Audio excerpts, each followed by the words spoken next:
Okay, sorry. I apologize for that. I guess I was not talking nearly fast enough. There's a 15-minute maximum on the software I'm using for screencasting here.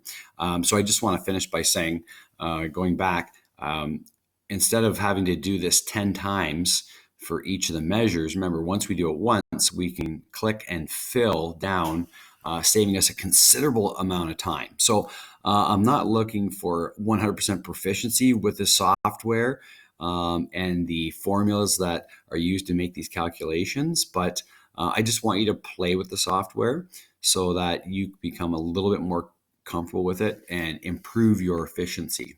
Okay. Now, there's nothing that needs to be shared with me. Please don't share this document when you're done playing with it.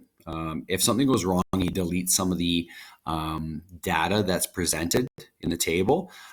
You could simply close it, open the original again that I'm sharing with you, and make a new copy and start fresh. Okay. What I would like you to fill out and share, if you would like, again, 100% optional today, is this sheet called Math Score Analysis. Remember, looking at this data is meant to help us make decisions. So this is the one I would like you to fill out and share if you're motivated to do that. And there's some questions regarding the student data, which 3 students in the class had the highest mean, which 3 students in the class had the lowest range. Were there any individual test scores that were surprising or data that seemed odd? Please explain. Okay. Did you see any other trends in the data? Okay. We'll talk about trends more, but and finally, it says you're in charge of presenting the year-end math award. Who will the recipient be?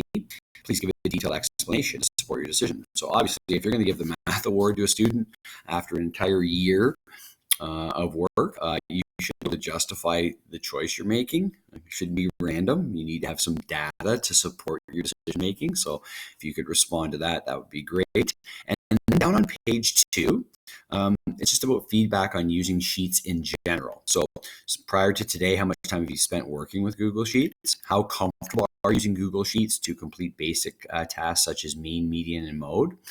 And finally, do you see the benefit of being proficient with a program database such as Google Sheets? Okay, so even if you're not great yet, you see how it can be beneficial to use software like this. Anyway, so like I said, these documents will and can be found within Google Classroom. Nothing mandatory today. Like I said, hopefully from start to finish, it would take you about 20 minutes or so to kind of work with this, play with it if you're going to do all of the expectations. And yeah, we'll meet back tomorrow. Okay, hope you guys have a great Tuesday, and we'll talk to you later. Bye.